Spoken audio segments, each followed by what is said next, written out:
कसरी चेक गर्नुहुन्छ तपाईले गिल्स ओके है गिल्स हेर्ने गिल्स जति पनि अब फिसहरु फ्रेस हुन्छ नि गिल्सहरु एकदमै प्लट हुन्छ अनि फिस जहिले पनि स्पोइल भनेको जस्तो यहाँ चाहिँ पेटदेखि गटरदेखि चाहिँ स्पोइल हुन स्टार्ट गर्छ फिस अनि अर्को भनेको फिसको आँखाबाट पनि थाहा हुन्छ जति पुरानो हुन्छ फिसहरु भनेको चाहिँ यो धब्बा लाग्दै जान्छ है पिरो लाग्दै जान्छ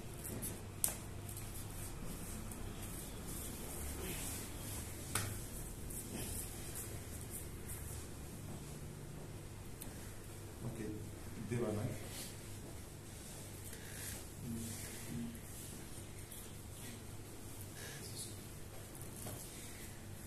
जापानिज गार्डन बीचमा छ ठक्कै यसको गिल्स मुनि यो बीचसम्म त तान्ने यहाँ हड्डी हुन्छ बीचमा हैन हड्डीसम्म त्यस पछाडि ब्यालेन्स गर्ने र यो ठ्याक्कै बोन यो बोन छ यो बोनको माथिदेखि है निस्किनु पर्यो यहाँदेखि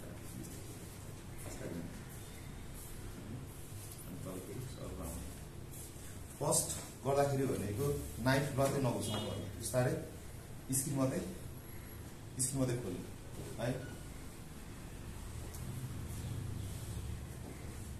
अनि त्यस पछाडि चाहिँ सेकेन्डमा चाहिँ हामीले चाहिँ यो टिपले यो टुप्पोले चाहिँ काट्नुपर्छ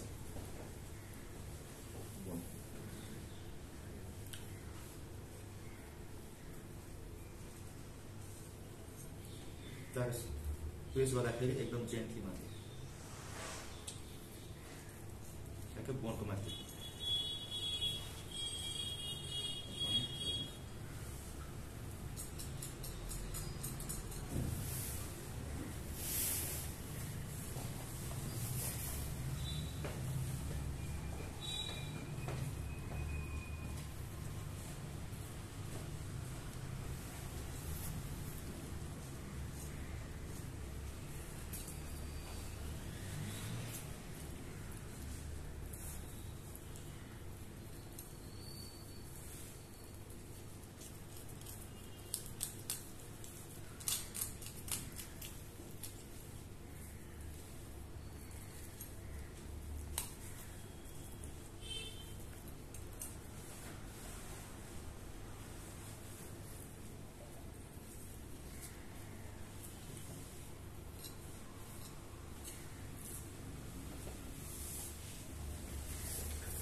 आउट गर्ने हो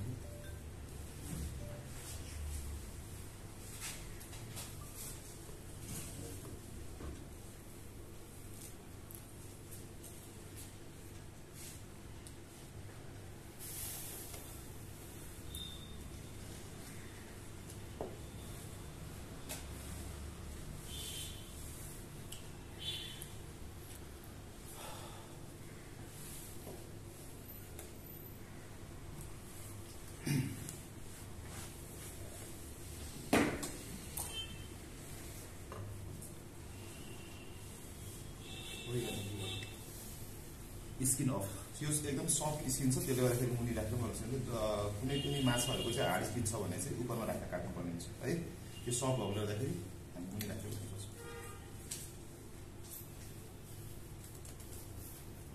टेल साइडबाट अनि चाहिँ अपोजिट पुस गरेर राख्ने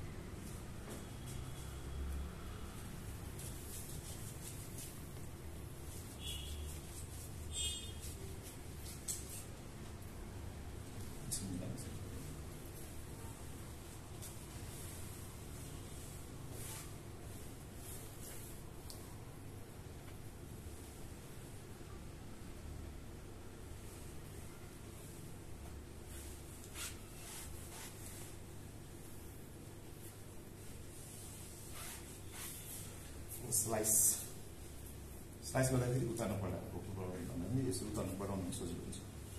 त्यहाँदेखि कतिको निकाल्ने यसो गर्दा छोटो आउँछ यसो गर्दाखेरि लामो ल्याउनु आउँछ है नाइफलाई यसो गर्यो भने चप हुनसक्छ यसो गर्यो भने मोर स्लाइस हुन्छ सो ब्यालेन्समा कतिको ठुलो निकाल्ने हो भने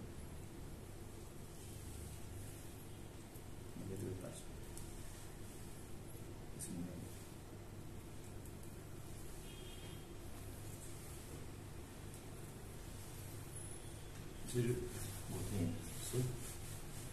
स्लाइस है।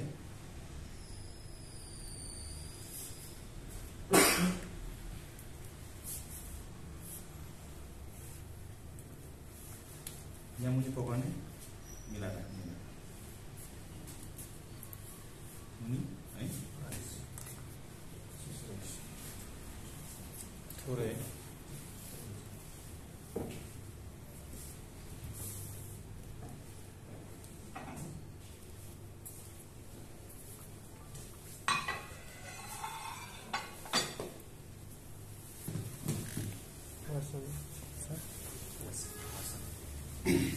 कतै सादा पऱ्यो भने नाइफ घुसाउने यहाँदेखि है।